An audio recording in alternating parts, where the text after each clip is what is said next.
Welcome, horror fam, to HHN 365, a Halloween Horror Nights podcast. My name is Mike, and I'm here with a co-host, Duff. Oh, you didn't call me main man. Oh, well. My main man, Duff. Hey. And our main man producer, Nico.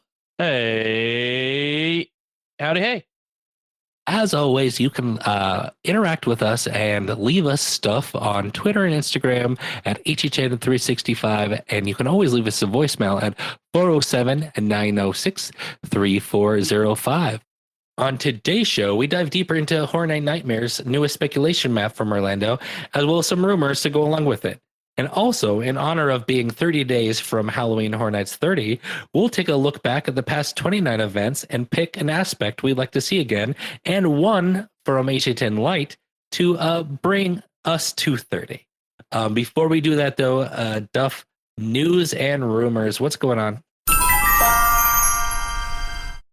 Hello, listeners. Feature us again, but this time, Duff, we planned ahead, and we anticipated that the Thursday was going to be a bunch of big releases, and so we deliberately held off releasing this episode, didn't we, Duff? I mean, we planned ahead in that sense, but we also kind of didn't plan ahead in the sense that we made an episode that has to do with being 30 days out from the event, and you won't be hearing this till at the earliest 28 days out from the event, but whatever. It's fine.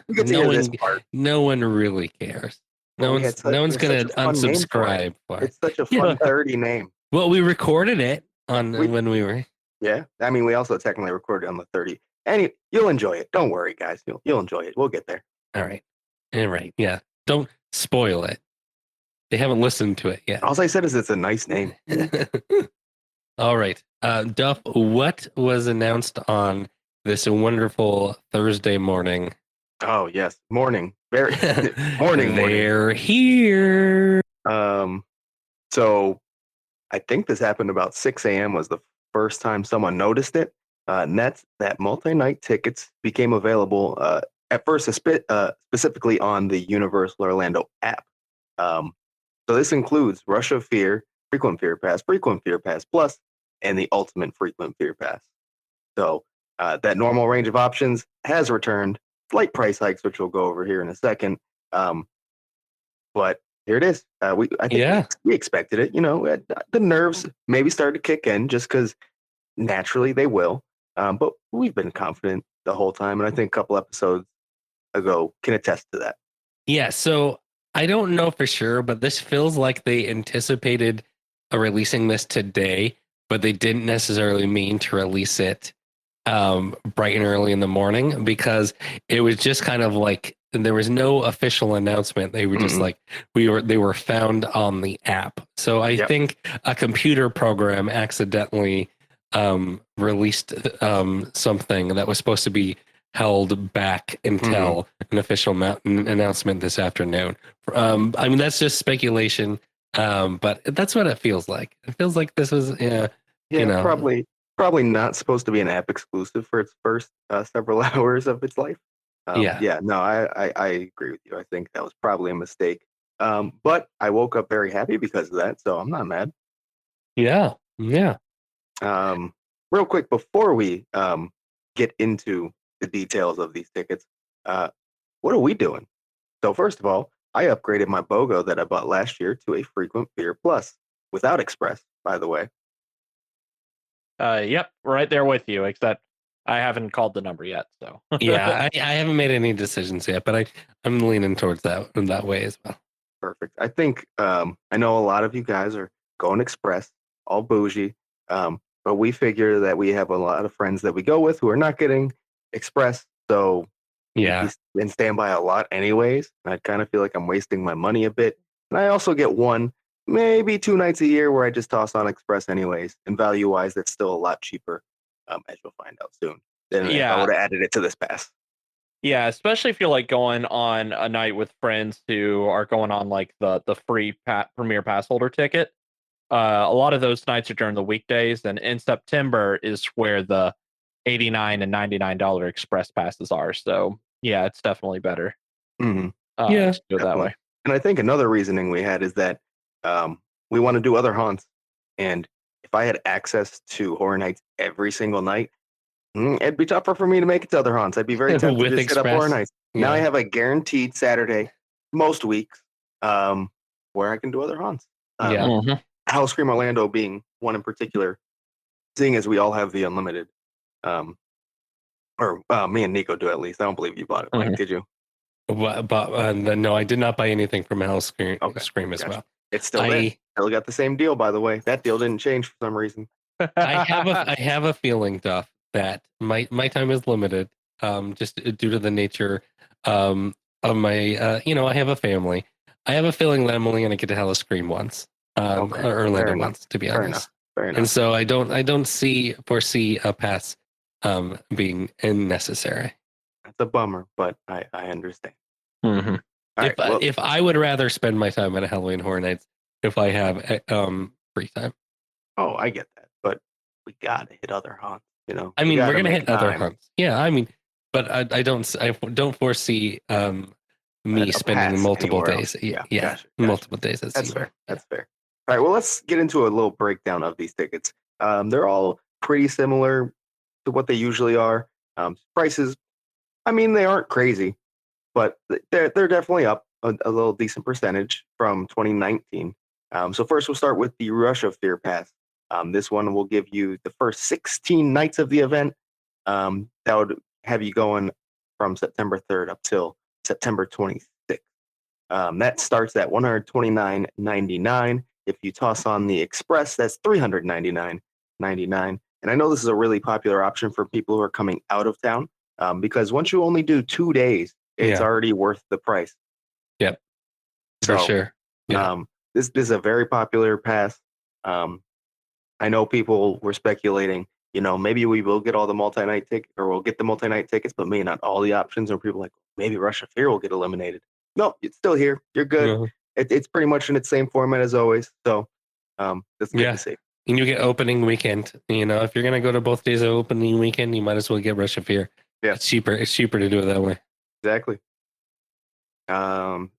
Also, they also have, that's the online price. If you wait to buy at the gate, it's $149.99 or $419.99 with Express.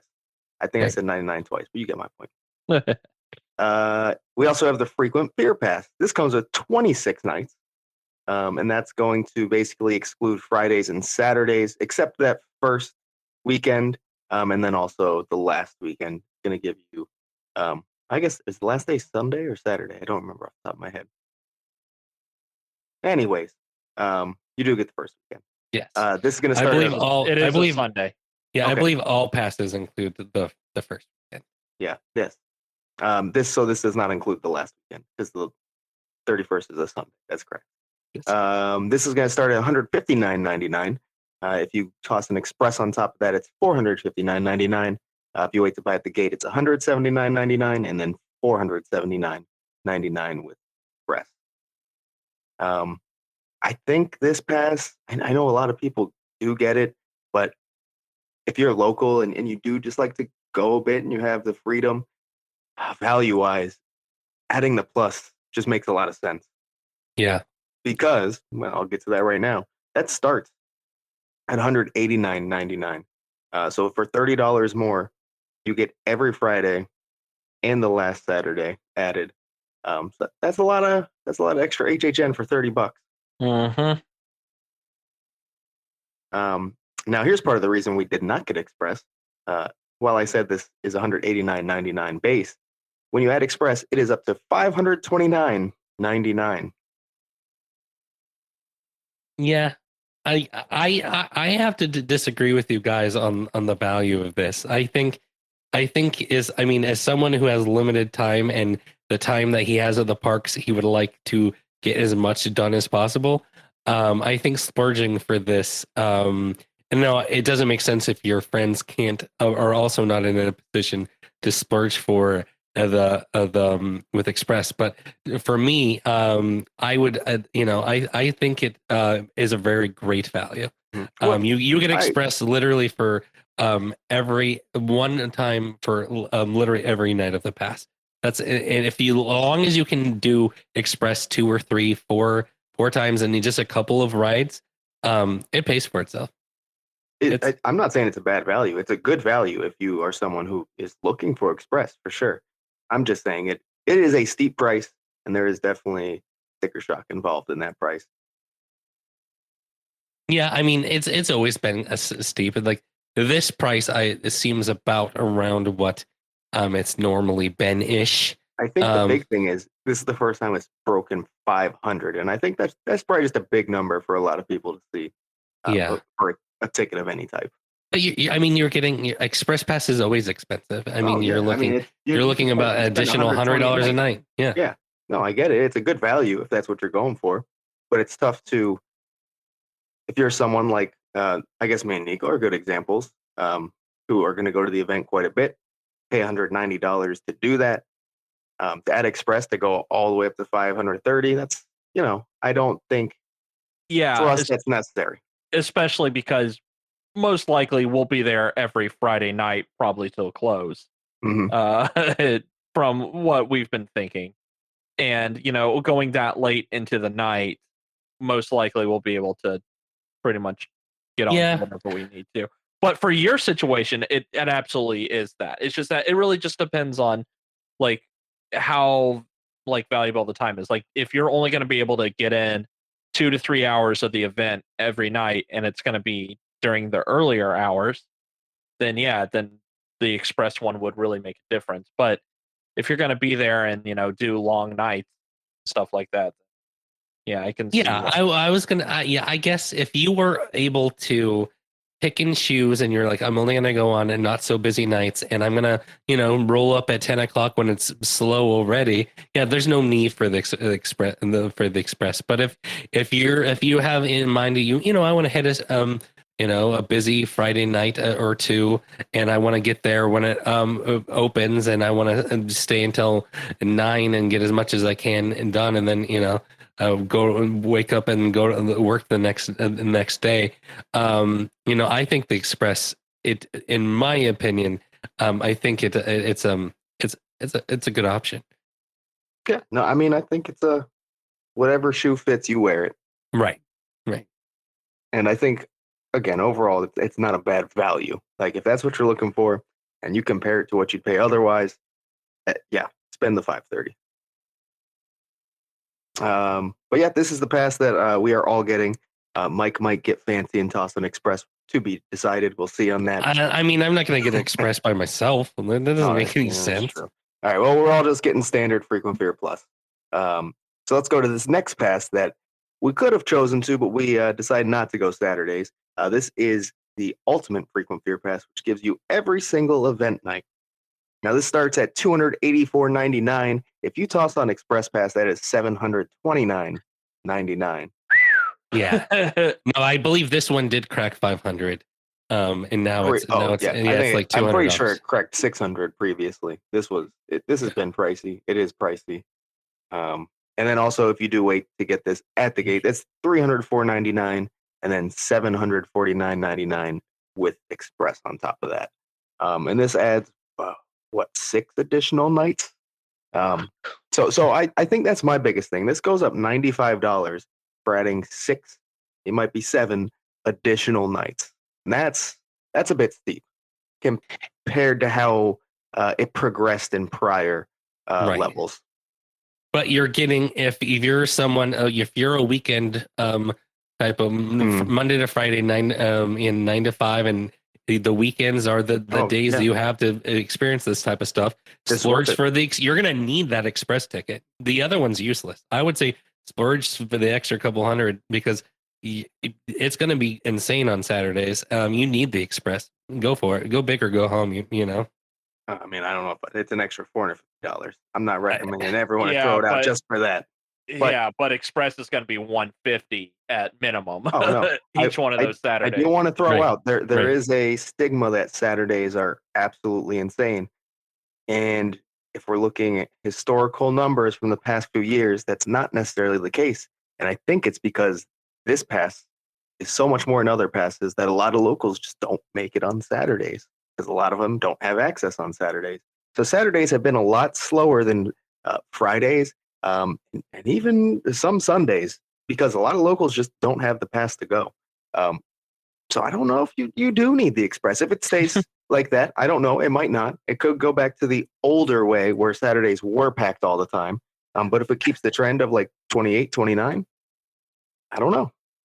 Duff, this feels like we're going to be parking on the grass a lot at SeaWorld for Halloween on Saturdays. Like we're going to be like on I-4. Oh, yeah. We're going to be in that lot. That place. Yeah. Halloween Yeah. Orlando on the weekends is probably Oh going my to be a God. madhouse. Yeah, I just I'm looking forward and dreading it at the same time. But they have so many bars we can visit. Fantastic. I don't know. That We is haven't true, talked and about it this. is cheap. Every Yeah. single house they've announced, they've also announced like a scare zone and a bar with it. So there Oh, are really? so many themed bars, and we got, I believe, one more house announcement at the very least. Then that means one more bar at least. They're like, come on, look at those, all themed. They know what they're doing. They're like, we're going to be the drinking event. Oh, this we missed. This was actually found out since we recorded the first part. Patrick Braillard is the creative director, apparently, of Halloween Orlando. Yeah. So that Good for gives him. me a lot of hope. Gives me a lot of hope. Yeah. Did a lot of good work at Horror Nights. So Yeah, I'm really excited to see what he can put together over there. oh, I mean, it's looking good so far, and it looks like there's a coherent story. I'm excited to see the rest of the announcements. But let's get back to Horror Nights. So that's our ticket options. All the normal options are there this year. The stress can end. I'm happy we don't have to talk about it anymore. It just made me more stressed every time we had to talk about it. And now I have the pass in my hand, not physically, but it's in my email. So that's the thing. I'm kind of tempted to just go to Universal like tomorrow and print it out just so I can say I have it. Yeah. All right, but that was not the only announcement. I think it was the most exciting. I was going to say not the most exciting, but it's the most exciting. The other things we like, they were coming. We'd known they're coming for a long time. This is something that we had a little stressed about. So that was the most exciting announcement. The other one is big though, and that's the official announcement of HHN Icons captured. The house Hey. coming to HHN 30. Yeah, that's exciting. Oh, I yeah, mean, we knew it was coming, but we knew it was coming. I will say a little more hype because of what was found out. Also, the video. I don't know if I you loved it. both watched Yeah, it. Okay. I watched it. Yeah, I it's did. pretty good. It was really cool. I really like the artwork for the house. There's like two different logos. Both of them look great. The video itself, I like how they brought back like actual Jack, just not like clips or anything, like a newly recorded Jack feature within it. Basically saying, we're all here this time, all of us icons. And I believe he ends it with, you bring your friends and I'll bring mine. Yeah, that's awesome. It was a pretty solid ad. If you haven't checked it out yet, definitely go. It's on YouTube at this point. Yeah. So go check out that announcement video. It's really cool. Now, if you go over to the actual website and look at the details they have on that, they would say, over the last 30 years, Halloween Horror Nights has introduced a murderer's row of original characters. Now they've joined forces, some newly risen to true icon status, to form a monstrous hell of fame. Oh, Taunting and terrifying you at every turn. Now, in the details I'm about to go over, the last one is a fun one, so be ready. You'll meet Jack the Clown, the storyteller, the caretaker, and many more, all in one house for the first time ever. As you search for escape, you'll encounter tormented victims as well as each icon's demonic superfan. Who's the most evil of them all? Depending when you visit, a different icon will reign supreme. what? So it's sounding like we're setting up a finale scene that they're going to rotate who the winning, I guess you could say, icon is. Oh, there you go. Yeah. So it's gonna be like it's gonna be different each time you go in, maybe. But sounds like at least a little aspect of it. So that that's always something exciting to get changes within a house that aren't just kind of progressional operational changes, but like an actual developed change. That I'm excited. People are gonna have like their favorite list and be like, like, or icons with the Jack ending, is good, but my second favorite house is Icons with the Caretaker. I feel like there's going to be a lot of pedantic stuff to come out of this. I'm super excited for this one. This has definitely gone up my hype list Oh just yeah. from that one sentence. Oh yeah. This is. I mean, it was always high for me, obviously, but I feel like this happens every time something gets released. We're suddenly more excited for it, and I guess that makes sense. Yeah. Yeah. But true again in this case. Now the main logo, the HHN Icons captured logo, is honestly just the icons lined up. Jack in the center. You also have caretaker, director, Chance, and then to his right you have Usher, storyteller, and Lady Luck. Now there's kind of like sort of flamey type smoky red fog behind them. And kind of little hidden Easter eggs. Looks like in the top left you have Fear, and in the top right you have Terror Queen. Yeah, I saw that. I don't know. I see the fear. I see the fear. I can see Terror Queen's hair, I guess you'd call it. I just see like weird lines. But I can't. Like I can see it sometimes, and other times I can't. It's like one of those things. If you squint, obvious. Yeah, fear's obvious, very obvious. Again, it could not be Terror Queen. I could be forcing myself to see this. There are others who are more confident it is Terror Queen, and apparently see it a lot more clearly than I do. I'll take their word for it, I guess. It makes sense. Why would they not balance it? Sure. They've looked at the metadata. They've downloaded it, looked through the metadata, tried to remove layers. Yeah. Now I don't see it. I don't see the Terror Queen. Okay. But I only saw a blue dress, not a gold. It feels like kind of like that situation. Well, the blue dress was the right one, so you're telling me you're right? Yeah. Let's not open that can of worms. Okay, gotcha.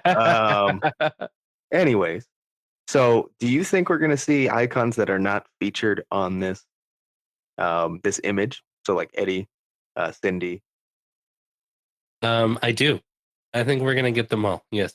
Okay, I agree. Now, I mean, obviously, one that people are also going to ask about. I was going to mention later, but might as well bring it up right now. Is Bloody Mary. I was going to say Mary Agana, but let's just call her Bloody Mary because that's what she really is. Obviously, they aren't going to use her as Bloody Mary, but if we could get Dr. Mary Agana back in the house, that'd be phenomenal. And I think she has a lot of hardcore fans, so there's going to be some disappointed people if she doesn't make an appearance. I think for that one, I think we're gonna get more kind of like an Easter egg, kind of like I think that's what they did in the past when they did icon houses. They just did like a little bit, like a little Easter egg that like threw back to her, but they didn't Shattered actually mirror or something like that. Yeah, exactly. Yeah, I think it's gonna be more like that, but who knows? I could see that, but I hope it's more of a actual appearance from her. All right. Well, does that? Can we go back to our regular scheduled podcast? Is that everything? There's just one more little piece. They also released the times, so the schedule for the event. You know how usually like Tuesday, Wednesday, maybe Thursday or shorter times, and it depends on the day how late it's going to be open. Nay, not this year. Nay. This one's pretty simple. September, it's going to be 6:30 p.m. till 1 a.m. October, 6:30 p.m. till 2 a.m. There you go, done. Every day. Yeah. Yeah, it literally just stops at October 1st and becomes 2 a.m. And for the rest of the event, it's still 2 a.m. I mean, it's straightforward. It's easy to remember. It's easy to remember. A little weird because it doesn't seem like any staffing reasoning would be behind why the hours change. Because, I mean, you're talking about you got a Tuesday that's open till 2 a.m. You know, like, yeah, is that necessary? Probably not. Will I be there? Because the last like 4 hours of that event are probably going to be dead as hell. Yes, I will. Yeah, unless they plan on bringing in like, I don't know how staffing necessarily works, but it would make sense that maybe if they had to like bring in a little bit more staffing in the month of October to cover the 2 a.m. shifts. And then that's why they did it that way, is that, you know, they just like, they're going to, you know, do the 1 a.m. staffing. And then in October, they, you know, bring on some seasonal people just to work the month of October for staffing. But, you know, I don't think it works that way necessarily. I'm not sure. I'm sure they have good reasoning. That reasoning could literally just be, sure, that sounds cool. Let's do it that way. I don't know. But, you know, they make the calls on operations. I don't need to understand them. I'll just be there getting drunk, having fun. Yeah, I think they just think it's in general October is more is busier, so it would make it more sense. There's more demand on every night in October versus any night in September. I mean, I don't know if a Wednesday in October is necessarily busier than like A a Saturday Friday in September. late September or something. But Yeah. hey, who am I? I just They've talk on a decided. They podcast. have, yeah.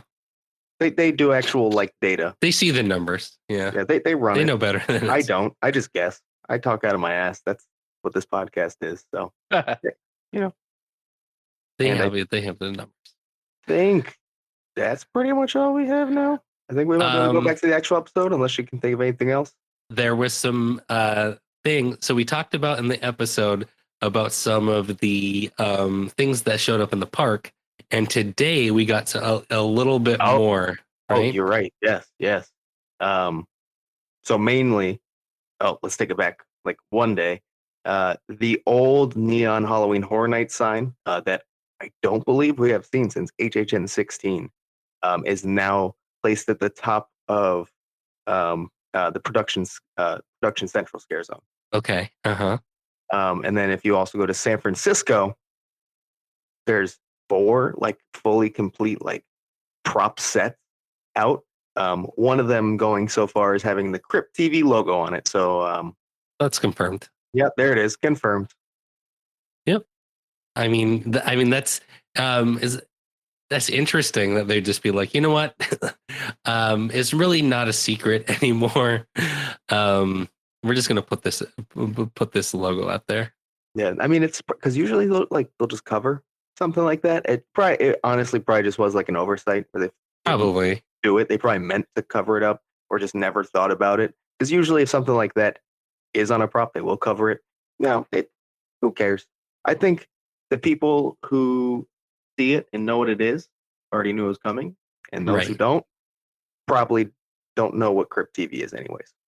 Yeah, exactly. I think so. I think Universal is probably just kind of over, just like, you know what, we could try to sit there and hide leaks and spoilers and things from official announcements, but at the end of the day, things are going to get leaked and spoiled. And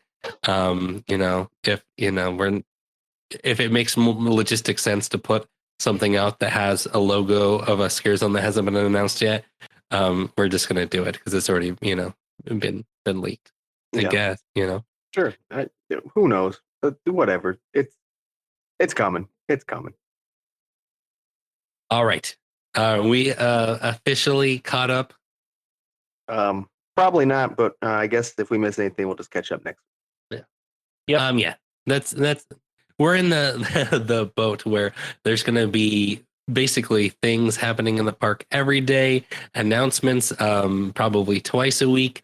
Maybe it's going to be a rapid fire here, and by the time you listen to this, the event will probably be canceled. Joking.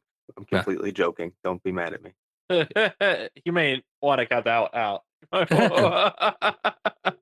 Sorry if that triggered anything. I apologize. I know that was tough to hear.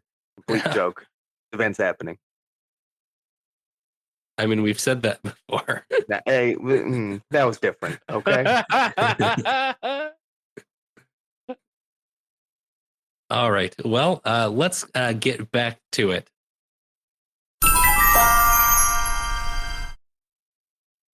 Yeah. So, one, it's news. It's, I guess, kind of rumory, but confirming rumors. And that's we could see a lot of scare zone updates.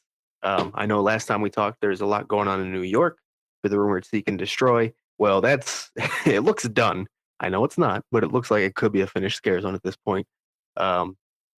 Basically, adding on to what we had, the stage is a bit more complete. It has some more details. There's a lot more barrels out everywhere. There's that the truck is a bit more fleshed out. It has like this little, not a stage in front of it, but this little structure. It looks like someone will be utilizing a scare actor of some sort. Yeah, definitely. Duff and I actually went and took a closer look at some of these just today. They're coming along great. Oh, yeah. Fantastic. Oh, I believe one of the cool things, and kind of gives away a bit more what will be going on in the scare zone, is they've added these banners high up on the buildings of New York. You can see one that says the controller sees all, as well as submit to the controller. So very authoritarian vibes, and like you're trying to be squashed out a bit, it would seem. Yeah. And yeah, I mean, we don't know for sure, but it sounds like we are getting kind of like a new original concept scare zone here, and that's going to be really cool. Yeah, I know there for was sure. some discussion about like Metallica. It doesn't look like that's happening unless someone knows more about Metallica than me. I don't recall any controller character from Metallica. So it sounds like a brand new concept coming out of this one. The controller has eliminated Metallica as well. Yes. Yeah. So if we go over now to where should we go? Let's go to San Fran. Why not? Let's wrap around this way while we're already here. Yes. So they've added some large trusses at both entrance sides.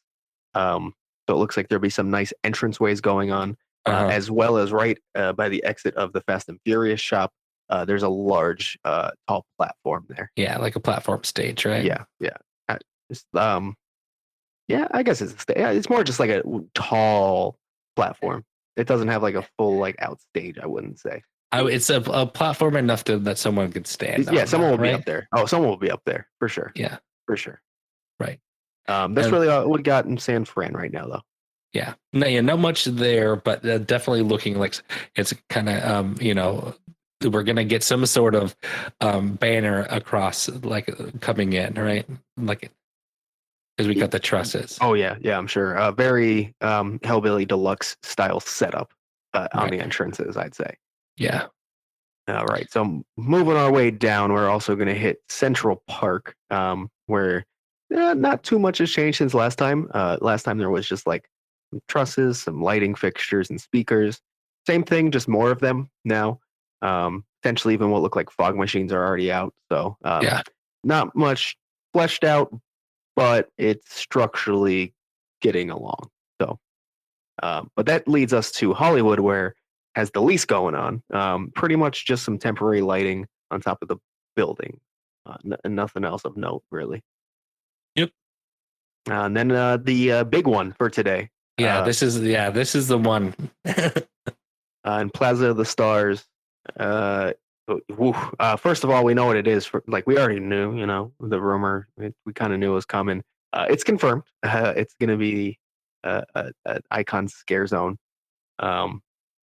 It has that old black and red. I said old. The black and red artwork from last year that we saw on merch. Right. They have huge, like kind of like photo op, like boards out of them. But not just the ones that we saw previously. They've kind of added on to it a bit. So now the one that had like the storyteller and the usher and Eddie also have added Lady Luck and Chance as well. And it also brought back that really cool Horror Nights 30 Years, 30 Fears like sleeve tag they had on the shirts up as small signs throughout the zone. Yep. Yeah, we're getting that tagline back here. Yep. Yeah. And then also there is a really cool little Easter egg. They have areas. So there's two platforms in the middle, large ones that look like they're going to be double platforms. And it's just kind of like black with like red, like almost like the worn kind of effect going on. And they have the like Cindy silhouette from the orphanage Ashes to Ashes logo in it. Yeah. Like hidden in there. And it looks really fucking cool as a little Easter egg. Yeah, that's a cool Easter egg for sure. It also would appear that flames will be coming. I think that was kind of predicted out of the way the trusses are structured. And we've seen the tanks out there that would indicate flames will likely be coming. So we're gonna get in fire in the scare zone. There's also a lot of candles around too. So it's very what you'd expect out of like an Icons style scare zone. Yeah, it's gonna be really cool. And that's kind of where we're at with scare zones. They're definitely getting along. From the day we're recording this, it's exactly 1 month till the event. Again, from the day you're hearing this, 30 days till the event. Yeah, and you mentioned like there's like a couple of like kind of like stages or platforms, kind of throughout too. So we're going to be getting a lot of kind of like stagey type of things. Oh yeah, yeah. I think that's something most people kind of predicted coming into this year with, what happened last year and what's still going on today is they're going to probably try to keep as many scare actors as the street as they can. Not saying they won't be there at all, but there will be less than usual, and most of them, or a lot of them, will be seen on stages and platforms rather than out there on the streets with you. Right. I think that's a fun way to do it anyway. Oh, I yeah. think levels is always like I love when they utilize levels in the event in general, and so I think like levels in scare zones is always great. So I enjoy it. So looks like we're gonna be getting like levels. So scare zones, coming from all different places. There was a lot of height in these scare zones so far, so that's always exciting for me. I do want to say too that as far as scare zones in the Plaza of the Stars locations that have been used as kind of, here's what's at the event, here's who's featured at the event. This is looking like it could be the best of those. Yeah, no, yeah, there's a lot of detail to these. Yeah, these are a lot of detail to this one in particular, that we can already see, and I can only imagine there's only going to be more coming. And this is only day one of the actual like details being out. Before it was the large trusses, but now we get all the details, and this is just the first we see of it. There's going to be more, and it's already looking like it's going to be a really fun little zone. Yeah, it's going to be great. It's going to be wonderful. I'm a little worried that it's going to be tight. This is, like some of the scare zones get a little bit crammed. This one is starting to feel like it could be a little bit of a bottleneck, but just because there's so much in there. Kind of, honestly, similar in a way to HHN 29 with the you get the arcade cabinets and stuff. Yeah, it's taken up. This is bigger. It's a much larger scale. But I mean, if you're looking at the space it takes up, it's actually pretty similar to HHN 29 and an arcade. So, I mean, that did get bottlenecked pretty bad. So it did at times. I expect similar levels this year. I think photo ops might be even heavier because you're going to have the boards that are out that look like photo ops. You're going to have the icons out, which people are going to want to stop and get pictures with. So that could back it up a bit more. Still, I think it has early front runner for like this could be like a real like one of our like favorite scare zones. Just from what we can see, like this. I'd say from stuff that's visible and strictly from what is visible, I'd say right now, New York is. Oh, New York's teasing me the awesome. most. I am so excited. I think it looks beautiful. There's the scale of it again. Everything's like tall. And you got to imagine there's more coming too. So I'm very excited by what I'm seeing currently from that zone. Yeah. Both of these zones, from what we can see, are going to look really, really cool. I cannot wait to see Central Park start fleshing itself out a bit. Yeah. Oh man, and that's gotta be coming soon. Got to be coming soon. Yeah, I love that how we kind of didn't know much about these scare zones, and then all of a sudden, out of nowhere, I feel like we just have like an amazing slate of scare zones with one wild card here. But for the most part, we're getting like and we'll talk about it here coming up in our fleshed out segment about the spec map. But it looks like at least 4 out of the 5 scare zones are going to be like knock out of the park. Amazing. Yeah. And even then, the 5th one, again, we're going to get into. I'm not convinced that it's just going to be a dud. I it's think a wild card. Not even a wild card. Wild cards are good. People are expecting it to be, whatever, fine, or even bad. Some people are just straight up like, it's going to suck. I don't know. Let's just get into it. Let's do it. We got a new spec map last week, literally the day after we recorded. And the day before we posted. So if you listen to last week's episode of ours, we did just kind of go over what was on it. You would know that this scare zone we're talking about is Crypt TV. It replaced what was Shutter previously, and then also moved from Hollywood to San Francisco. Yeah, I believe our variants covered it. Yeah, but yes, our variants talked about it. Exactly. Yeah. So we're gonna go a little more in depth this time. Yes. So, Duff, what are kind of the 2 main different things that popped out on the spec map? Well, it's kind of 3. Well, I there's mean, no 3, right? We want to talk about, right? like I said, Crypt TV obviously hopping in and knocking Uh-huh. Shutter out. The Terror Queen show, which says possibly. So we'll see. We'll see. I'm definitely hoping for that one. And the third change, that's big. Yeah, the the Jack show, or the show that's Oh, supposed to go in Fear Factor, yeah, yeah. because there's some rumors that are going along with that as well, that you talked about earlier that I thought you wanted to cover. Oh, I do. But that change wasn't on this map. Well, they changed the wording a little bit, right? Did they? Didn't the Wasn't on wording the. I slightly think that was change? on the one before. They had already done that, wasn't it? I think the I could be wording wrong. I think the wording slightly changed. Like, it changed on the first one, and then they changed it, made it sound a little bit even more like it was going to be a magic show.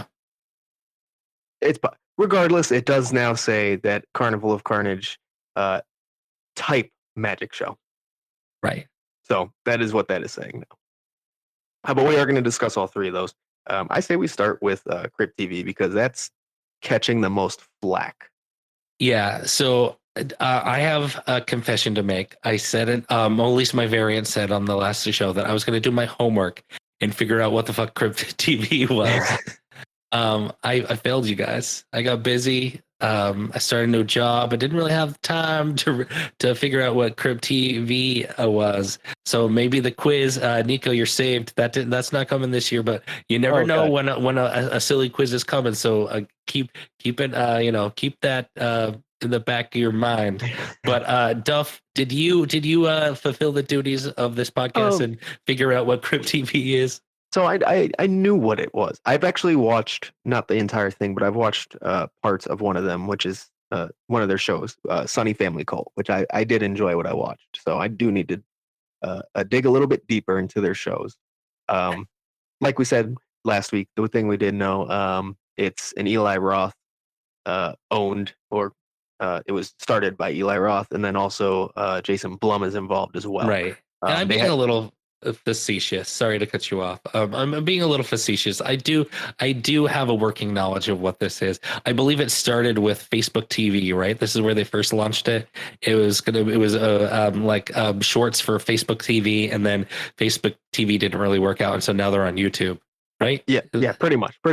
And NBC Universal apparently took a big stake in this working out, and I believe that's part of the reason why they can grab this, because NBC Universal has like stock in this working, like part owners or something in Crypt TV, right? Yeah, so that would definitely lean towards why it'd be advantageous to have a scare zone featuring them. Now their big thing is the designs of their characters, their creatures, their monsters, and they look phenomenal.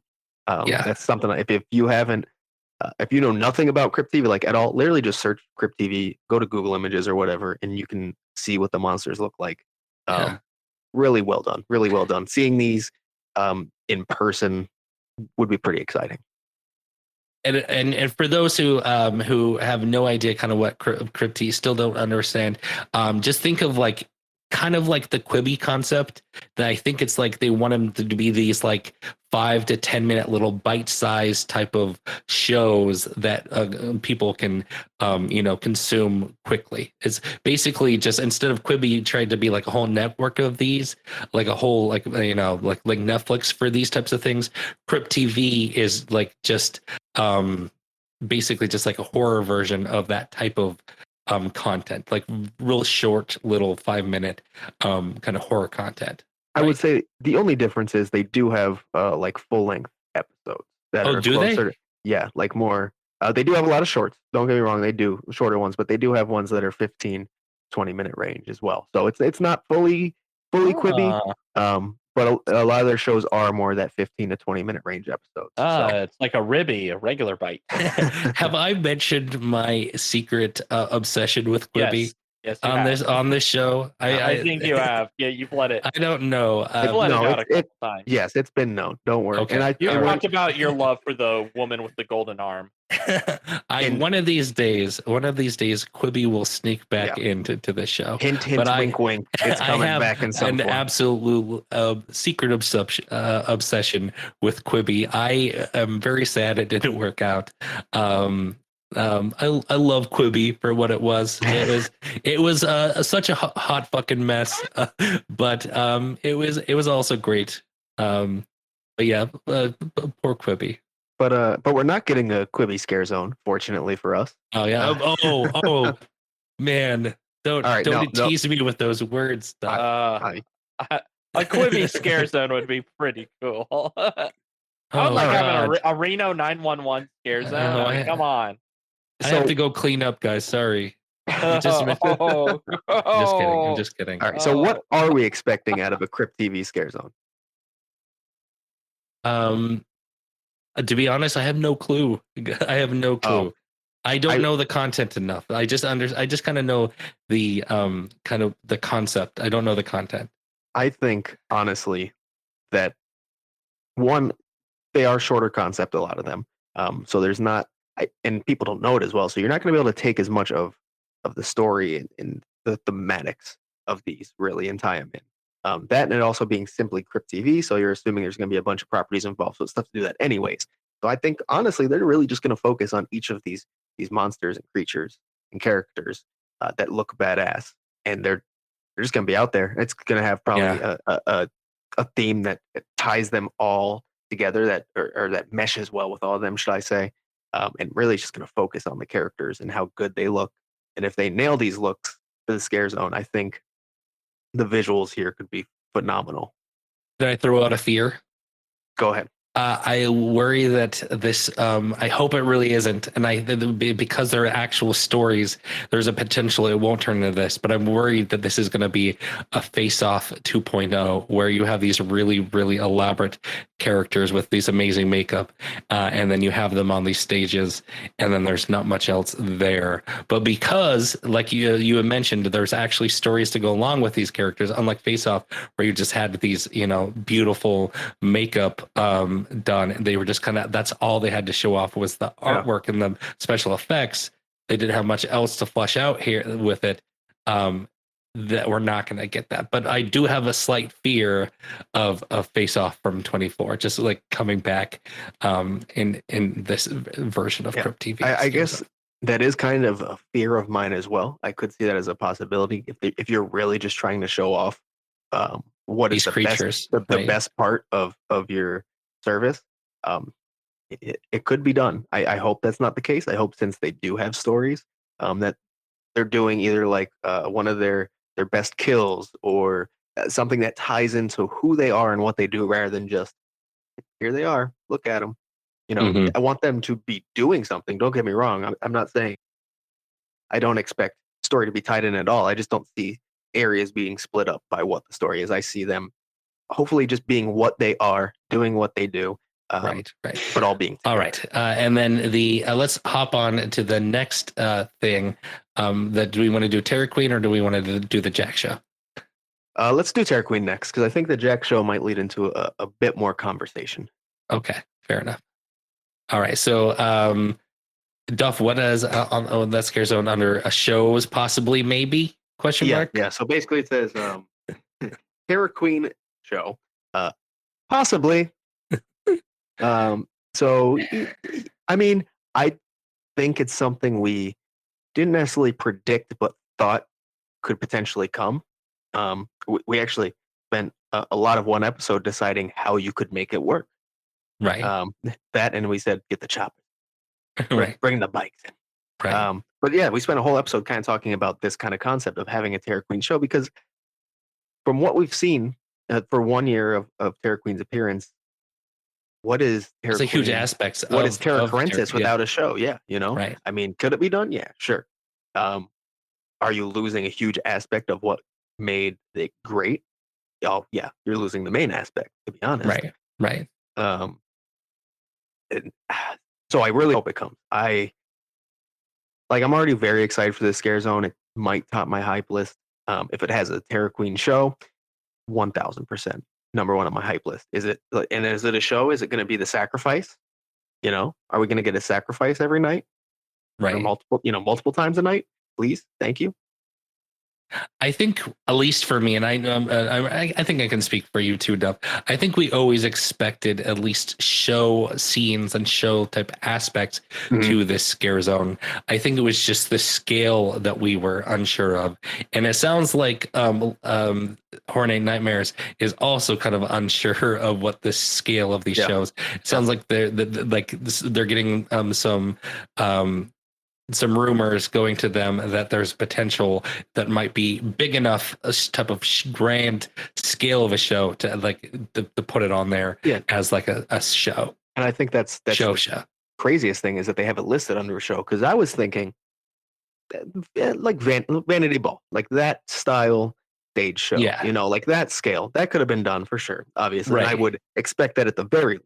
I expected that, and then at the most or the least I expected like the scale of blood. The one we even had in there last year, like Vikings Undead, like they had like little sacrifice type shows as there as well, like the shaman shows. Like I expected at least that level of kind of little show scenes. I mean, but I think it sounds like we're getting a little more than that. Yeah, I was expecting not at least. My expectation was kind of, or I'll say hope. It was more hope than expectation. Was that it would be Five of Blood sized, like that kind of show. Right. It takes up a good space within the scare zone, but it's still not large enough to be considered kind of a separate show. Not necessarily Vanity Balls, like the main feature of the scare zone.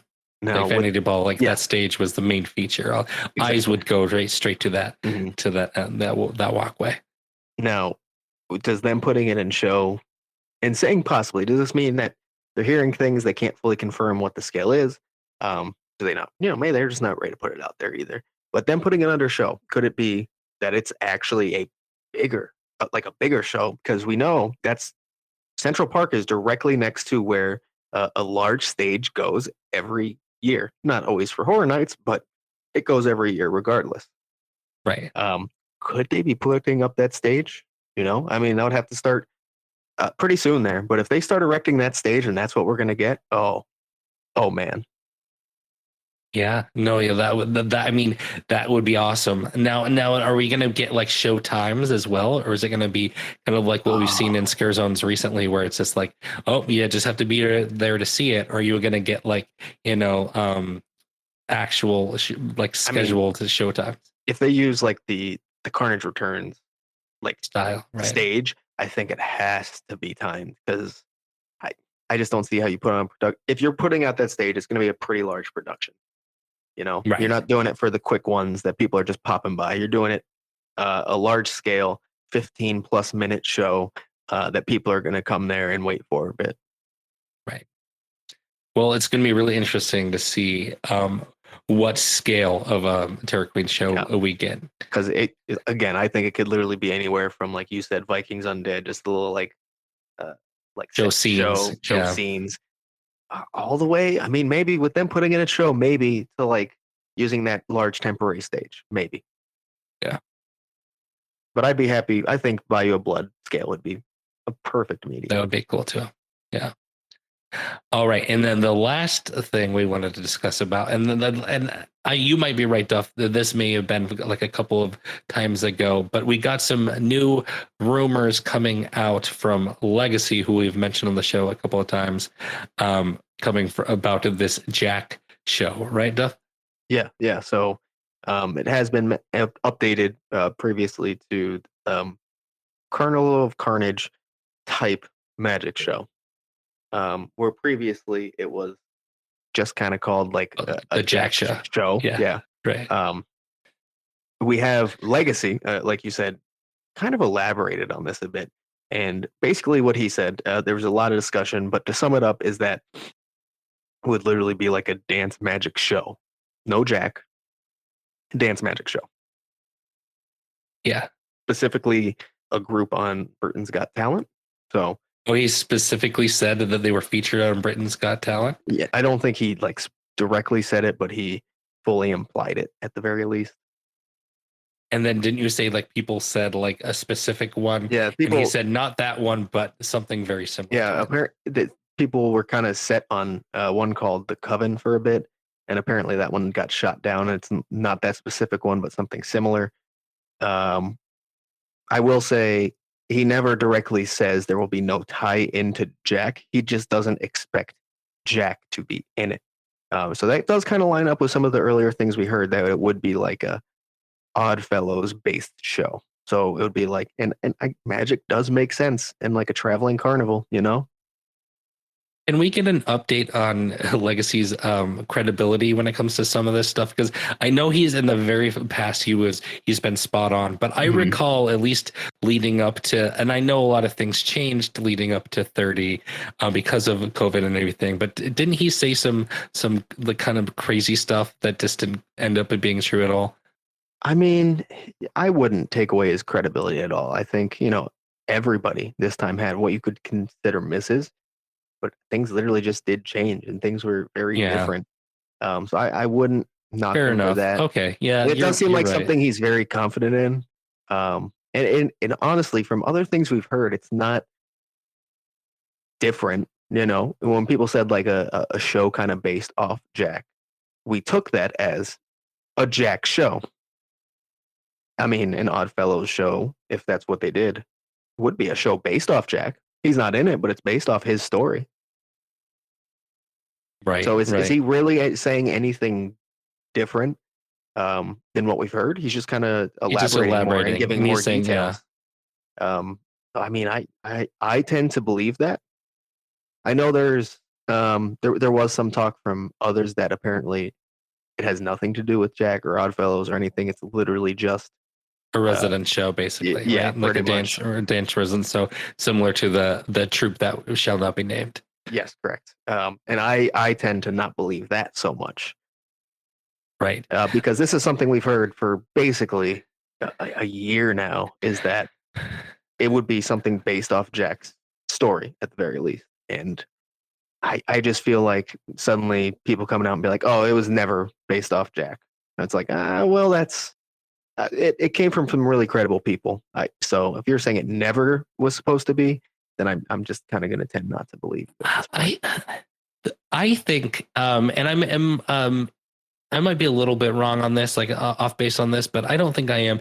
It feels like Universal, if they wanted to do this type of dance show themed around Jack, they don't necessarily need to go outsource a talent for like a dance troupe that's already like Universal Entertainment has some really highly talented dancers. So we've seen it before in Bill and Ted's, where like they can do some pretty elaborate stuff just with the talent they have in the Universal and Entertainment team, that they don't necessarily need to go and just like get a team out there to like come up with a story themed around Jack. No, I do want to say maybe it feels weird. Maybe in the future that's where they're going, but you do have to remember that when this process started of developing the show, whatever it may be, it is very, very likely that they had Academy of Villains in mind, and they were building. You mentioned them.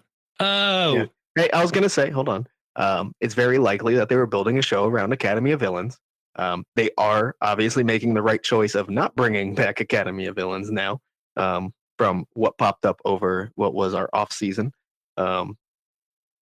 So no. Once you already have that show fleshed out, you're gonna need a certain level. Not to knock like in-house talent, but there's a difference between being like a professional dance crew and being, a dancer, just simply a dancer that does different things at theme parks versus a very specific style in a very specific way at a professional level. Right. I think. So Duff, before I make you put a buzzer over the name, can we just make sure that troupe is no longer an active troupe? So you saying their name, you're not giving them any sort of publicity because they do not deserve it. I think they are an active group still. Okay, then I might have you put a buzzer over it. I mean, anyone listening to the show knows their name. And okay, if you didn't know what they did, here you go. Farside, the guy who was the owner and like founder and president and everything of Academy of Villains. He was a creep. He was a creep. A jerk, Accusations and he abused, of yes, sexual assault and rape, and abusing his employees and making them work beyond their just like of refusing to let them drink water. Lots of very terrible accusations that came out with the Academy of Villains. If you're living under a rock. Yeah, I'm sure if you're listening to the show, you probably know. And if you didn't, there you go. Don't support them. I do think they exist still. But it's a fact that they've been a history. Horror Nights, the show was probably built around them. But luckily they are not coming back. So, but I think that's the reasoning for getting a group like that is they built it around a professional dance group. And since they don't have that one to use anymore, they're going to go for another one.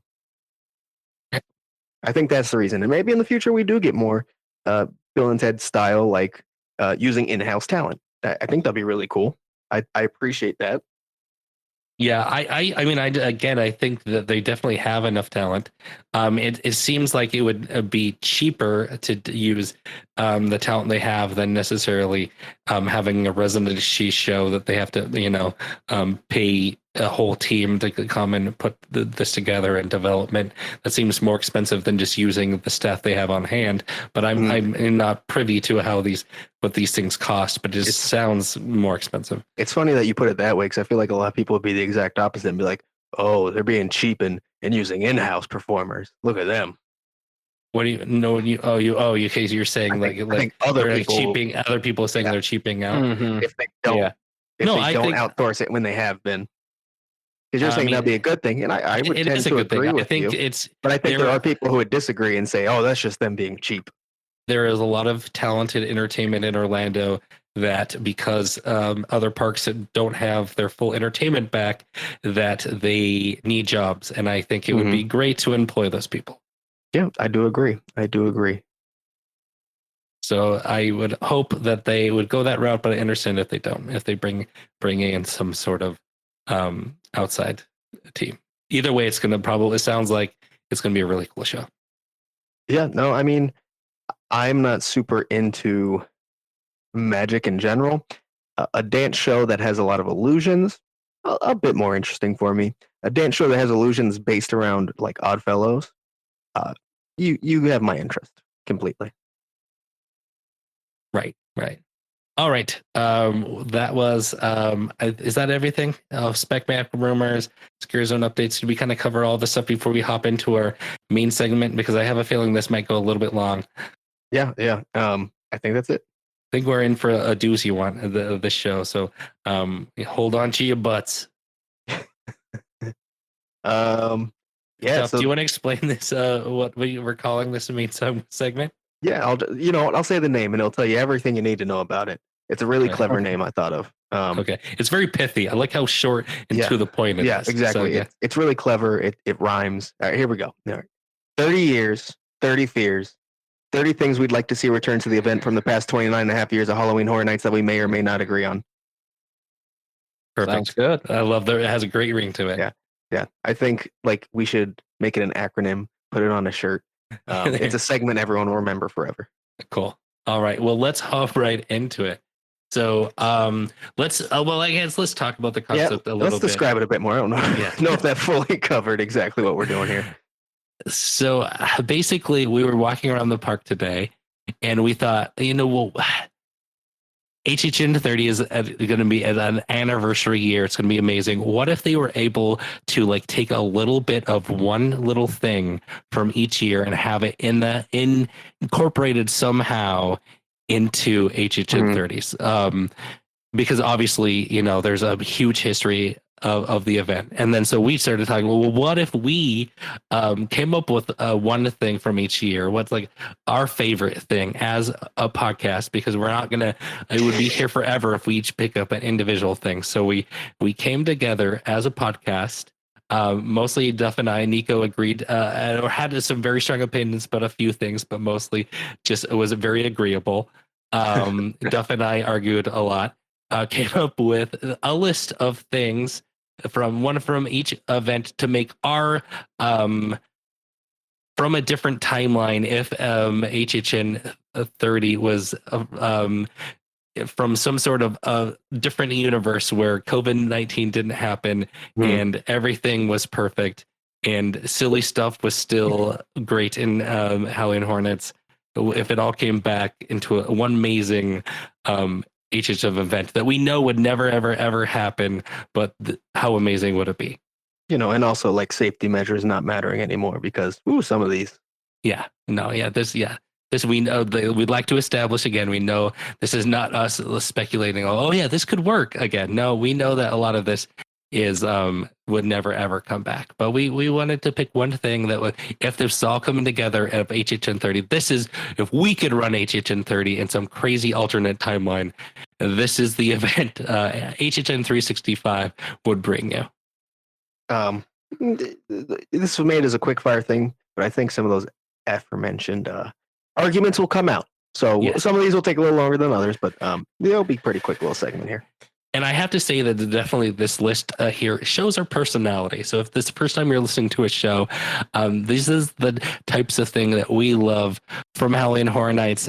We love the goofy ass shit. So here it comes. Yeah. All right. Do you want me to start off?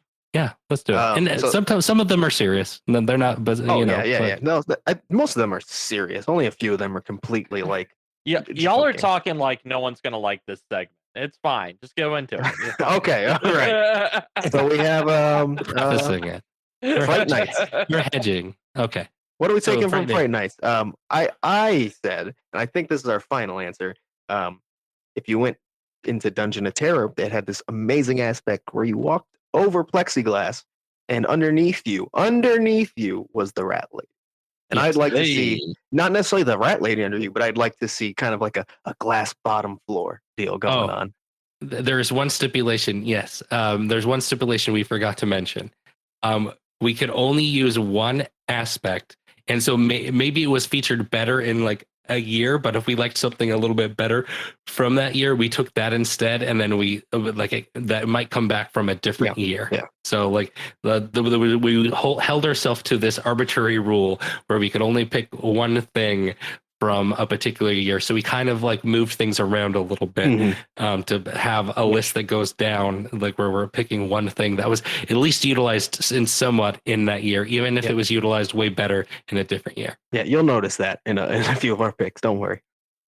All right. So yeah, you chose and event. I think you're probably have the right answer. The rat lady in the glass bottom floor where you literally have to walk over. Nico and I thought that the fact that they had, what was it? Was it Huey? It was Paul Revere and the Raiders. Yeah. Paul Revere and the Raiders. I have said that before. I have made that mistake on this podcast before. I don't know if you remember, but yes, Paul Revere and the Raiders was a resident band. It was only one night, so that would make sense. But we would love to see some sort of Eat to the Beat style old band just come and play the hits. Get to the 60s, 70s, bring out the picnic blankets. And just get some Grand Funk Railroad going on in there. Yeah. What are Nico, want to rapid fire a few? Steely Dan. Get some Steely Dan in there. Well, half of Steely Dan, unfortunately. We could get that. We could probably get the orchestra. Not the full electric like orchestra. We could get some of them in there. We could even go a little bit newer, like do a Sugar Ray. Like that. Yeah, so we just pick one a year, and they stay for every event, and they're just gonna play the hits, turn into a party again, right? You get like sooner or later, love is gonna get you. Girl, you got to give in. All right. So I will say when Mike said we, he meant him and Nico, just so everyone's aware. I mean, you already prefaced how much you hated this idea. But I just want to say that some of our listeners may not agree. With you guys, yeah, I'm sure they won't. Okay. All right. Just so cool. Look at him now like that. Yeah. Duff doesn't like pretending he's like a 65-year-old boomer like we do. He's not in the club. He doesn't like doing. All right. What did we choose from 92? For 92, this is actually kind of one of my favorites of the entire segment here, and that's the horrified cues and attraction. Yes. So, for example, you had Alien Forest, which was an overlay of E.T. Adventure, where you were basically made to think that you were like escaping from these like scary like aliens and monsters, and you ended up just seeing into normal characters. Yeah. You had A mad scientist, right? oh yeah, Voyage into the Unknown was Back to the Future, the ride, where basically it was the attraction, but the cue was mad scientists instead of Doc Brown. Yeah, and I love how they didn't like quite get the rights for the characters. They were just like random mad scientists because they couldn't get like the rights for the characters. Bob Gale wouldn't give it up. Oh damn. The best of them is Terror Underground, which was earthquakes. The only difference is they made the water blood red. Yeah. But yeah, Nick, if you've listened to some of our old shows, which if you haven't, please don't, unless you you like listening to shows with terrible audio quality recorded on a tin can. All right, come on. All right. I'm talking about our old shows Like before you were before you were a producer. Oh, you mean the early? Yeah, you hopped in around episode what, like 15 to 20 range? I mean, or sooner than that. No, like as a producer. You came on a lot as a guest, but I don't think you were. No, yeah, you didn't start producing until the quarantine. Really? Oh yeah, so it was March. It was March when you started. Oh yeah, y'all needed my help to record more remotely. Yeah, we must have been somewhere around 15. Full disclosure, before if the quarantine didn't happen, we probably would have just been both of us just like getting really close to a Yeti snowball and just screaming into it. That's what we used to do. And I got tired of listening to that, so I'm like, I'm gonna help you guys. So then we had to learn how to record remotely because we couldn't. We had to socially distance, and that's when our sound quality started to get a little bit better. And we just stopped meeting up and just recording around one microphone. And unfortunately for Nico, that has now forced him into suddenly going to a bunch of hunts. Yeah. All right. We're currently on pace for this to take about 3 hours, so let's that's good. Bump up the pace a little bit. We can rapid fire a lot of these. Yeah. All right. So 93. So HHN 3. Nico, this was kind of on yours. You love that chainsaw through the pumpkin logo. Yeah, hell yeah, brother. We know we had it on a shirt last year in 2020, but I think we want to actually see it kind of just used again. Yeah, like the main logo, right? Like we want this to be like the kind of featured again. Like it would have been great to happen this year because we have Pumpkin Lord and supposedly Pumpkin Lord coming and the Texas Chainsaw Massacre is already confirmed. So and then like this year would be perfect. This year kind of has like somewhat 90s vibes to some of it. So that logo's I'm interested to see how that really comes together. I don't think it's going to be as much as it originally. Right. But regardless, probably my favorite logo they've ever had. I agree. Mm-hmm. Carry on. All right. Okay. 94. I'll take over. Is we've talked about on the show early history type of stuff. Robosaurus. 95. Moving. I was just gonna say, watching a large piece of metal eat another piece of metal. Pretty fantastic. Yeah. What's there to say? I think everyone would enjoy seeing Robosaurus. Oh, he also breathed fucking fire. So. Right. Maybe he can be part of the collector scare zone. Maybe he can be like in there somehow. All right, I think these next two we can actually do a full rapid fire. So I'll take both. 95, the Lagoon Show had a massive Crypt Keeper rise from the lagoon. So we just want to see something massive rise from the lagoon. Yeah, I think that would have been a great. The only way to make a Marathon of Mayhem better is something fucking massive came from the lagoon, right? That would have been really cool. I agree. 96, the Festival of Dead Parade in general. This one specifically was the Crypt Keepers, but just in general, we're asking for Festival of the Dead Parade. We know it wouldn't work This is our fucking event. Let us have it. Okay, no, but, this one I don't necessarily want to rapid fire because can you imagine of like each icon from the festival, because it is an icon year, if each icon had their own float, and from the year that they featured, you had like characters, so like on that float from those houses, so like on the Lady Luck float you had nightingales and you had saws and steam people. How awesome would that be? That I know it would never work, but that would be such a cool concept to see a parade again, especially on an anniversary year, featuring the icons, and each icon has their own float and featuring the year from that. You know, not every year we wouldn't have 30 floats, obviously, but you know, each icon year you would get a little bit of that in the streets. That would be amazing. I think it would be super cool. Logistically, it's just nearly impossible at this point. Yeah, well, I mean, we know that. That's why we said it was in alternate universe. But it would be very cool. Yes, I agree. Yeah, 97 is in that same aspect. Nico, I'm going to let you take this one because you really pushed for this one. Oh yeah, this was the Stage 54 like dance party. Yeah, that I saw like when we were looking it up for this.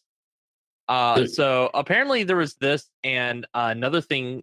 Well, mainly this one. It was the House of Frankenstein, which apparently NBC had a mini series called House of Frankenstein, and this was a nightclub set from that mini series. So it was like a nightclub and like a little like Lucia tribute, kind of all rolled into one for that, and that seemed like it would have been like fun to go to. I'd love to have a nightclub, like a Videopolis or just some sort of like, in park like dance party. I'm just imagining like hashtag incredible super dance party, but at Horror Nights.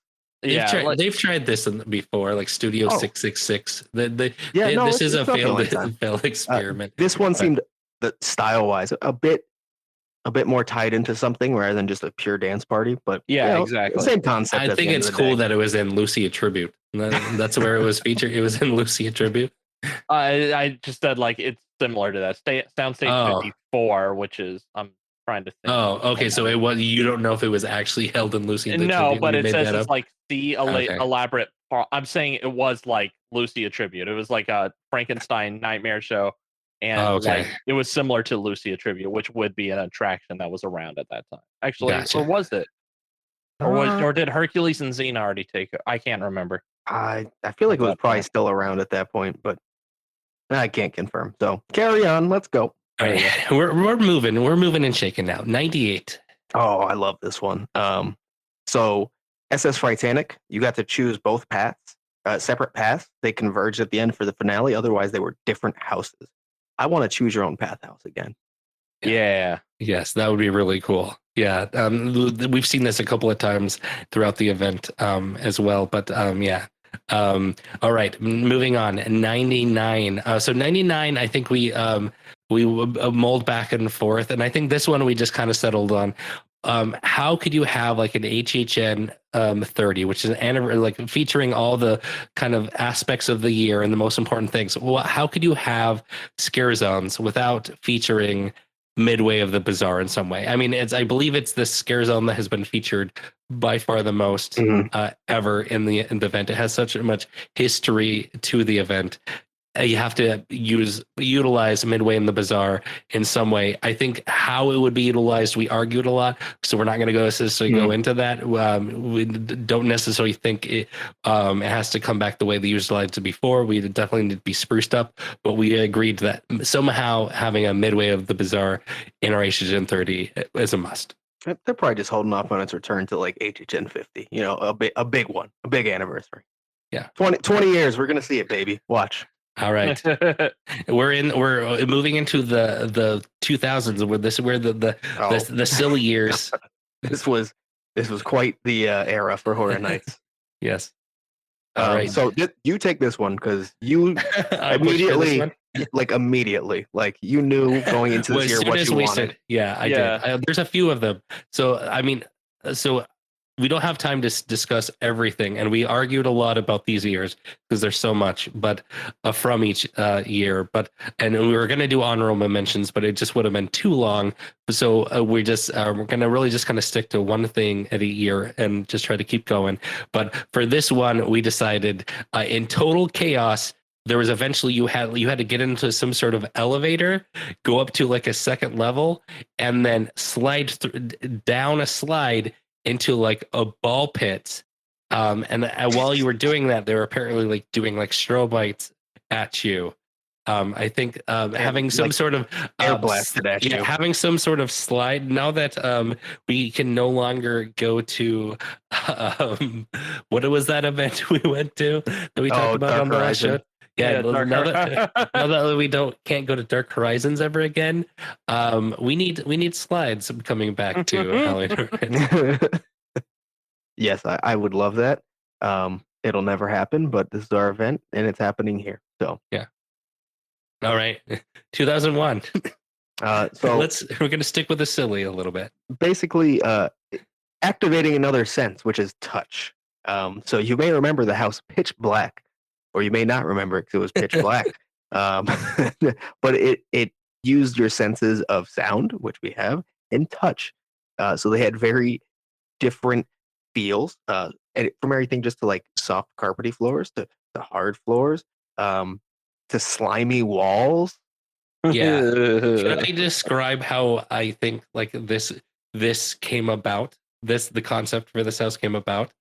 I think one of the creators of and creative like was thinking about that time they went to that Halloween party when they were like like 7, 8, or 9, and they had to like close their eyes and like put their hands into a jar, and they were like felt like eyeballs, but really they were peeled grapes. And then they had another jar, and they had to put their hands in, and it was just like slimy spaghetti was supposed to be like brains.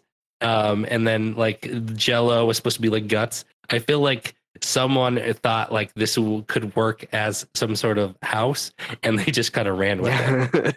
Well, the concept sounds great. So I'm in. Bring it back. Let's go. Yeah. So yeah, lots of sensory things going on with this one. Yeah. Lots of slimy walls and carpet.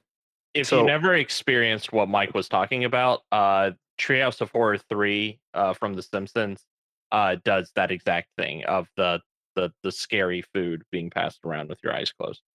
I can only imagine everyone has experienced that, right? Or is that? I mean, you guys have. I know they've at least from a seen it culture, in like they've seen it in movies or something. You know, it's very It's a common I remember thing doing in media. And it was fun. Yeah. Yeah. I have this thing without going too much into. I was raised up in kind of a strange culture, and I never know. And I never know if it's just like a Mormon thing or like an everything. So a lot of times while explaining things from my childhood, I have to like check with Duff and Nico or my wife and be like, hey, did this happen to everyone or did it just happen to me as a child? And so a lot of the times this is one of those things. Yeah, a lot of times it was just being raised in Salt Lake City. All right. So we're going to go to 2002. And we aren't going to cheat a lot on this list. We kind of cheat on this one because it has to be. So 2002, as you know, is HHN Islands of Fear. We're choosing Islands of Fear. We're just bringing back the whole fucking event. Yep. If you listen to us at all, yeah, we're obsessed with Islands of Fear. We can't pick one thing. We came to an agreement where we argued for like 20 minutes and we just had, you know what? The only way to settle this is bring the entire event to our HHN. Yep. There's no way. So you're going to have an entire Islands of Fear within the already happening event. So enjoy. We'll say I was on Team Streaks and Foons and foam in the streets. That was the battle I was fighting. But then you miss like decapitated Marvel superheroes and like come on, I know you can't do that. You can't do that. And John Hammond, yeah. And John Hammond who hung himself. A swinging John Hammond. That's something totally different, Nico. Yeah, you What? have to go. That's you not have to from go- that year. No, that's from that No, you year. have to go. You have No, to go to he the said- woodshed for that and for the swinging John Hammond. Oh, That's something totally different. You can only be experienced at the oh woodshed. wow.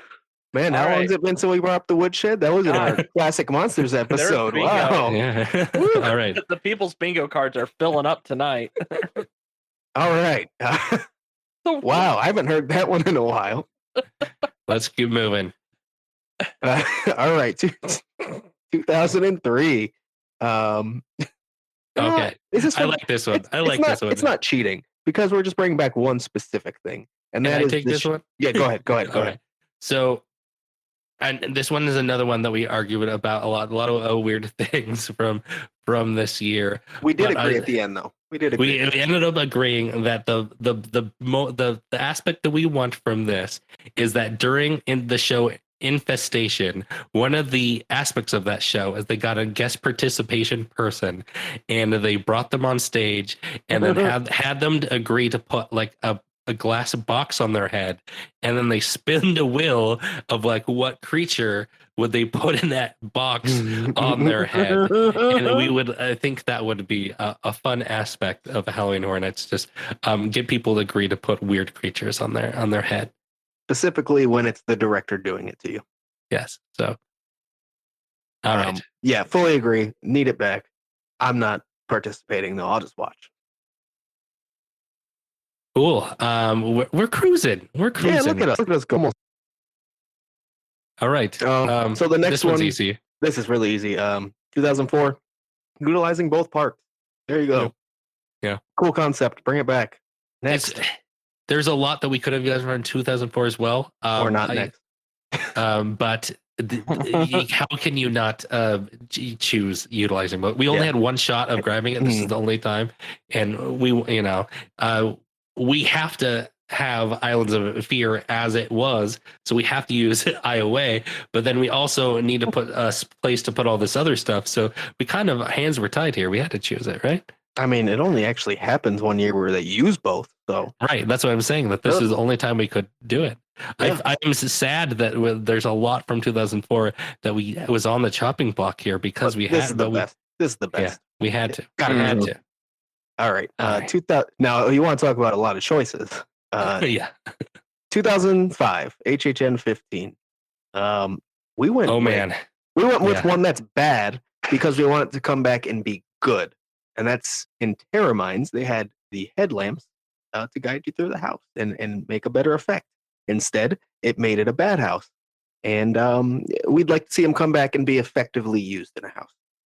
I know I said I wasn't going to mention honorable mentions, but I'm so sad. There's so many things that we're losing on this one, though. Here's the thing: Tales of Terror could also just be a pick. Like we could have just said Tales of Terror We could have. is our choice, but we decided not to do that twice. We're gonna give like one pass, and that's gonna be for Islands of Fear. Let me just rapid fire a few. So the poop smell, the puking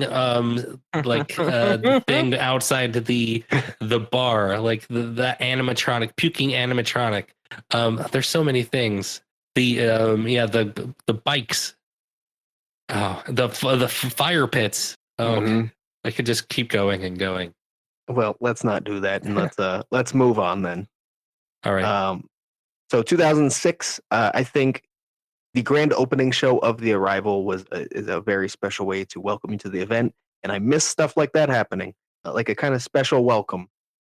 And I guess really, at the end of the day, we could just tie that in and be like, we want like legit opening ceremonies that are not just a couple characters coming out and standing outside the gates. Yeah. At the end of the day, well, I'm just going to put it that way. How about that? Yeah.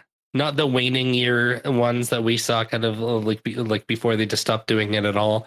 We want like the nitty gritty meaty ones that we used to get from this era, right? Yeah. That's what you basically said? Pretty much, yeah. Yeah. Cool. All right. Moving on. 2007. Oh, baby. I love this one. And that's having the very detailed exterior entrance. So like at the Universal hell Art, yeah. you had the Carnival of Carnage this year, the fucking Ferris wheel hanging, and it was chef's kiss, beautiful. And I miss the days of having not just banners of the properties that are at the event. Yeah, we wanted the event to bleed out into and the ticket the booth city. out there. Oh, it was Yeah, that would be great. All right. That was an easy one for me. Yeah, moving on. 2008. You take this one. You kind of. Oh yeah, I love this one. This one, there's a couple of years that you did this great, but this year we decided to go with all houses tying into each other in some way. This year they do it really well. Other years they've done it really well as well, but we decided to go with this year using that. Yeah, all houses kind of tying in together. I also think it's the best example of it too. So this one kind of works out perfectly. We didn't pick a lower one. We picked the best example of it. And they even kind of tried to do the scare zone too, right? The scare zone were kind of all like myths. We say, here's the thing: we put houses, but really, I think what we really want is the event to fully tie in. Everything about the event we want to tie in together is kind of what we're going for here. Mm-hmm. Yeah, and this year they really tried to do that. Yeah, and they did. Yeah. All right, 2009. Oh yeah. This was your choice. And that was having the final weekend. They had Shadows of the Past, which is basically a preview scare zone for the next year. So I don't know if this is feasible every single year, but at least for like pre-anniversary years, that'd be awesome. Yeah, have some sort of teaser, like just basically a special treat for attending. Like, oh, I'm sorry that you had to attend this weekend that was so freaking packed you couldn't go into any houses because it was the last weekend of this event. But here's a little consolation prize. You get a little preview scare zone in Sting Alley or wherever they put it. Yeah, I mean, it could be anywhere, but having that would be phenomenal. That'd be great. I love that they did it here, and I would love to see it kind of every year. I say every year. Yeah, I mean, I'm not going to argue with that. I'm just saying, if it's not feasible, I would accept it. Anyways, we're only talking about 1 year, so it doesn't matter. Going to 2010, we have houses tying into scare zones, the ones that are directly outside of them. So specifically from this year, this would be Zombiegeddon into Zombie Graw, which I love. I've talked about many times. I think that transition is beautiful. How the story keeps carrying on once you walk outside of the house into the scare zone. Yeah, it's been utilized a couple of times before as well, really well. But yeah, Zombiegeddon, Zombie Graw is a perfect example of this being utilized really well. Oh, it's the best because the only other one really is Walking Dead, which I mean, yeah. This is better. Also, Zombie Graw, so fucking fun. What a fun scare zone. All right, moving on. 2011. Oh yeah. Death drums, baby. So all the things from of 2011, we ended up settling on death drums. So here's the thing. One, this is a bingo card thing for us. We have to talk about HHN 21 every episode. It happens. So we love it. I think HHN 21 has so much that's just so good and stuff that has been done again and stuff that's already kind of like it is. This was the only one that's like a really unique choice, and I feel like we had to go with the unique one rather than just saying like bring back Saws and Steam or something like that. So I think this is kind of the choice we had to go with. Yeah, so this is like Death Drums / like a roaming show, right? Like yeah. So real quick, if you aren't aware, Death Drums was basically these large platform stages that would move around the park that had drummers on them. There were dancers out front. It was just a high energy, fun experience. Yeah. All right. 2012. I'm sorry if I've seen a few people that was their first year, so they have a very soft spot in their heart for HHN 22. But the only redeeming thing we want to bring back from 2012 is that frequent Fear Pass with Express only cost $179.99. All right. Everything else can stay in 2012. No, there's some things about 2012 that we could have brought back. That they're like not the Blood Bag Girls. That we could have done that. But then I just waste more money. So do I really want it there? Okay, fair enough. But you'd be saving so much on from your frequent fear with the Express, though. But I wouldn't be if we chose Blood Bag Girls. That's true. Wait, you don't want to see Penn and Teller come back to the event? I do. Nico does. I know Nico does. The second we got to this, Nico went, Penn and Teller, Nuke Vegas. Come on. I like they deserve another shot. Do they I'm on really? the. So Nico, I know you didn't get to experience this, but no, Oh, no.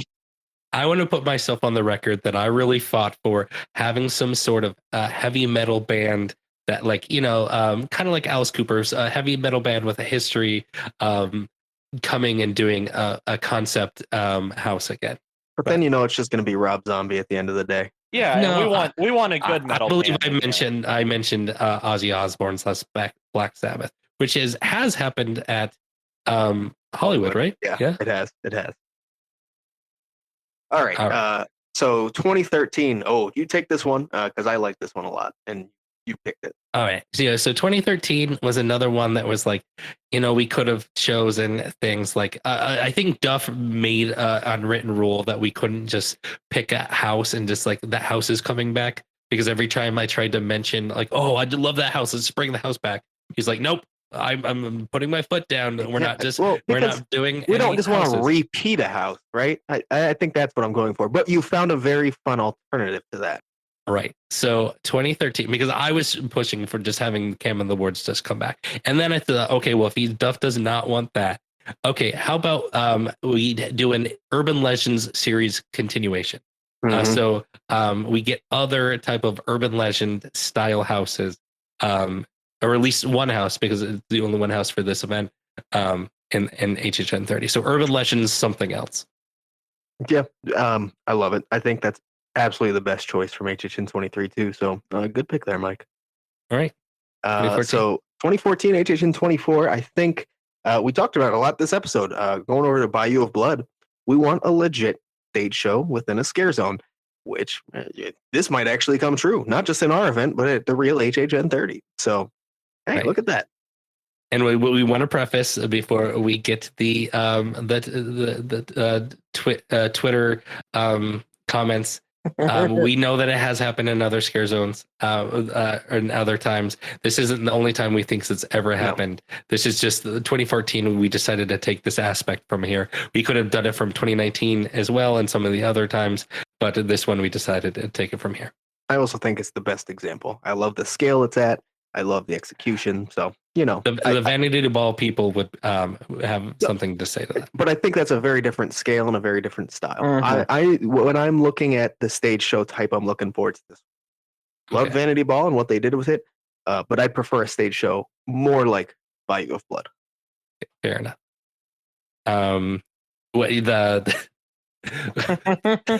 Before we with the ones from. I can't even say my joke, so we'll just cut this out. Okay. All right, moving on. All right, moving on to 2015. HHN 25 had an absolutely phenomenal logo. So why not bring back like those badass, very specific to the event logos? I'm really tired of the past. Honestly, it's been a lot of the last decade. It's just been the Halloween Horror Nights year.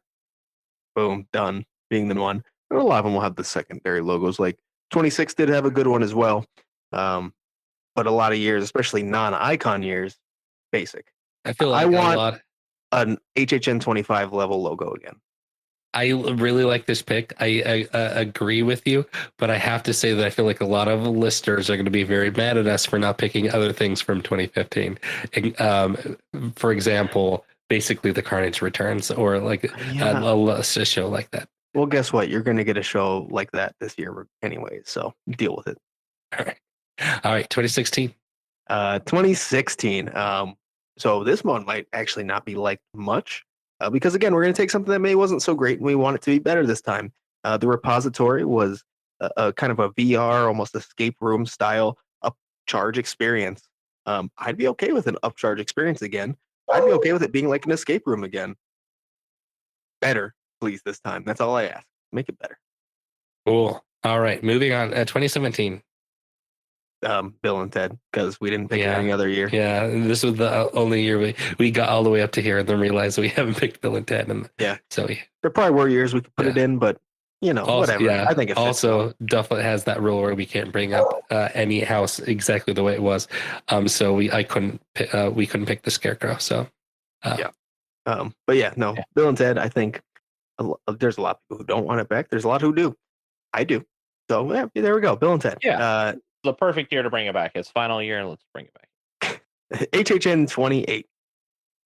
Okay, Nico, I know you pushed hard for this one, so I'll let you. I never experienced a vamp, so I would like to experience one because they look cool. So we were thinking like bringing vamp back, but we do like vamp 2005. Yeah. You know, we've had 55, 85. Let's do 05. Like, who doesn't want to hear Evanescence and American Idiot just playing through the Me, I don't. streets there? This is Scare Zone, not Rip Ride Rocket. Come on. We could probably even do like My Sacrifice playing, like put it over there near that area. Oh my God. They'd flood the streets. Yeah, they flood the vamp 2005 is a flooded street scare zone. But what about like Vamp 1905? Huh? What about that? 1905 would be good. We could have oh man, like so much ragtime. There'd be so much Scott Joplin. We would be we'd all be doing the Canadian rag walking out of there. All right. And then 2019. I mean, this one we just really had no other choice. We had to go with Marathon of Mayhem continuation show. Mm-hmm. Right? Yeah. I mean, I think we're gonna see Lagoon shows in the future, obviously, but I think our thing is more like a legit like Marathon of Mayhem continuation. Yeah, take the concept Marathon of Mayhem, keep the same lady who announces it, and do something from there. Right? Exactly. Yeah, have it be like Illuminations. Just keep put a colon after Marathon of Mayhem, and then just put whatever the title is for that year. It'll be great. I like it. I like Boom. it. Love it. Nico, what year comes after 2019? Hey, what happened? Yeah. The year that didn't exist. That we all said. AKA HHN Light, AKA Diet HHN, AKA Universal Orlando's Halloween seasonal experience. Including one weekend of Beetlejuice. This one we actually kind of went with something serious, and I think it went so well at HHN Light that I think we're bound to see it again. Mm-hmm. And this one we went with expanded food and drink experiences. Yes. Like in those types of environments that we got them from HHN Light. Like I know you mentioned the skeleton bar, Mm-hmm. and then the tribute store had the food and drink there, which is already carried into other events. I was going to say, yeah, that went so well that year, and people liked it so much. And I think Universal liked the concept of it that we got to see it. But we've seen it in basically every tribute store that's come since, right? Mm-hmm. Yeah, definitely. And I mean, this didn't start in 29, but it grew even larger. It's kind of like that food court as well, like the expanded like kind of food court. There was so many food options. I'm sorry, like they were food trucks, but they were wrapped around like the food court would be. Obviously, you saw that in 29, you saw it in 28, but there's just more options every year. And obviously, HHN Light took that to a new level. So, yeah, absolutely. And how many variations of Twisted Taters were there? Like 18? Oh, the corners of my mouth are hurting just thinking about it. All right, so we did it. I'm going to let you guys, if there's one thing that didn't make the list, I'm going to let you one thing, just quickly, like what was the one thing? Because I have one. You're sad that wasn't able to make the list because we just couldn't pick everything. Duff, you can go first. Circus Peanut. Oh, the Circus Peanut? Really? Circus Peanut. No, I'm kidding. I think the original rumor we had of Dungeon of Terror, a continuation of that. Yeah, that would have been so good. So good. When did that? I was thinking about that earlier today. When did that just like drop off? That rumor, like, was it when it got canceled? It might have been before the cancellation that it dropped off. So it's been gone for quite a while now. Over a year, I believe. I was so sad that day. I remember when we were not getting Dungeon of Terror. All right, Nico, do you have one? Yeah, I've never experienced one, so that's why I'm throwing it in here, like a 3D house or like a really gimmicky house. I know we kind of had the one with the helmets. We had lots of gimmicks. We did have some gimmicks here and there, but like we didn't have a specific like 3D house. And I hear that they suck, but I've always He wanted wants to do one. experience I want them. to. I want to experience that. That's fair. I like collecting. To steal a line from our friend, I like collecting bad experiences. So Oh, we loved doing that. We love that's our thing. We love it that. is. Yeah. Nico, I have to say, of all the things on this list, I don't think 3D houses are gone forever. I think They're coming back. you're gonna be able to experience it. I think, yeah, at some point. If not at Halloween Horror Nights, I know you're gonna get to experience a 3D house at some of these other type events. I'm pretty sure Um, SeaWorld will drag that out. Probably. Yeah, you're gonna see it, especially if we're starting to get more of these event type things here in Orlando, where Halloween events but multiple houses. You're gonna get a 3D house, my friend, and you're not gonna have to go to that crazy one that we won't mention over in Tampa area. Dade City. That one. Dade City, yeah, No. yeah. I know they did it. They did 3D houses. Yeah. All right. Mine is, I think I mentioned it earlier, but the Blood Bags girls were just such an iconic part of the event for so many years. I didn't see that coming. Oh yeah, you had to put them in there. I mean, I don't disagree with you. I just think, in my sense, what I chose saved a lot of money, where yours would cost me a lot of money. So, Yeah. which one do I want to actually happen? Right. I think that would be a really fun, but I do think that maybe we know, like, maybe we can also have blood bag guys as well, guys and girls. Yeah. Gender neutral casting on this one moving forward. But yeah, absolutely. I don't care what you are. Just wear a nurse outfit and serve me some Jello shots. Yeah, yeah. Gender neutral. Any genderless. It doesn't matter. Yeah, exactly. Exactly. All right. I think we covered it. Yeah, I think that was of course we said a rapid fire, and in normal HHN 365 fashion, we took way longer than it ever should. But that's our thing. We just sit here and talk a lot. Yeah. Now we're almost 29 days away from the event. Hey, depending what time you listen to this, it might take you past midnight. Yeah. Well, I mean, it wasn't as long as I thought it was going to be. It was definitely longer than our normal shows. I think we crossed the hour mark pretty handily. But we had a lot to unpack, and then our main segment was pretty meaty. I mean, we haven't done a meaty main segment like this in a while because we've had so much news to cover. So we decided it was time. We needed to do a fun main segment, and I think it turned out pretty good. Oh yeah, for sure. I think it was a lot of fun. I don't think most people mind when we go over an hour. I like going over an hour. That means I get to discuss HHN for over an hour. Right. So. And ultimately, we do the show for ourselves. I mean, apologies, listeners, but yes, that is the case. We do it for ourselves. If that doesn't, the show in every aspect. Isn't that almost every podcast that isn't run by a celebrity? I'm pretty sure every podcast, for the most part. There are some who don't do it for fun and do it for money. That's true. We just sink money into this one. On the contrary.